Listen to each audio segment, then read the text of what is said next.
YSR Congress party బీసీలకే అత్యధిక ప్రాధాన్యత ఇస్తోంది, ఇంక్లూడింగ్ పార్లమెంటు స్థానాల్లో కూడా. ఎందుకు అంటే నేను ఇంతకుముందే చాలాసార్లు చెప్పా, తెలుగుదేశం పార్టీకి సంబంధించినటువంటి కంచుకోట అయినటువంటి బీసీలకి హయ్యెస్ట్ ఇచ్చేది మేమేనని గత 5 ఏళ్ల నుంచి నడుపుకుంటూ వస్తున్న జగన్మోహన్ రెడ్డి. అందులో భాగంగానే ఎంపీ సీట్లు, సిట్టింగ్ ఎంపీ సీట్లు రెడ్లని కూడా తీసేసి బీసీలకు ఇస్తున్నటువంటి, ఎమ్మెల్యే సీట్లు కూడా రెడ్లను కూడా తీసేసి బీసీలకు ఇస్తున్నటువంటి అంశం చూస్తున్నాం.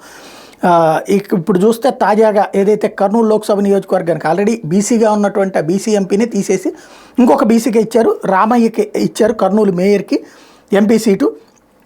గుమ్మనూరు జయరాంకి ఇస్తానంటే ఆయన చేయనందుకు గాను ఆయన వెళ్ళిపోయి గొంతుకల్ ఎమ్మెల్యే చేస్తున్న నేపథ్యంలో అటుకిచ్చారు. మరోవైపు ఖాళీ అయినటువంటి కర్నూలు లోక్సభ పార్టీ సమన్వయకర్త బాధ్యతను ఇప్పుడు రామయ్యకి అప్పగిస్తే, ఇంకొక వైపును చూస్తే రాపాక వరప్రసాద్, మొన్న మిథున్ రెడ్డి ఆయనకి ఇంకా మేము కన్ఫామ్ చేయలేదన్నారు, కానీ ఇప్పుడు జనసేన రాజోలు ఎమ్మెల్యే క్రిందసారి గెలిచిన రాపాక వరప్రసాద్ని తీసుకొచ్చి అమలాపురం లోక్సభ అభ్యర్థి కిందని ప్రకటించారు. రాజోలుకి గొల్లపల్లి సూర్యారావుని ప్రకటించారు. తద్వారా ఈ మూడుతో తాజా 11వ జాబితా ఇది. ఓవరాల్గా 11 జాబితాలు రిలీజ్ చేసినట్టయింది వైఎస్ఆర్ కాంగ్రెస్ పార్టీ.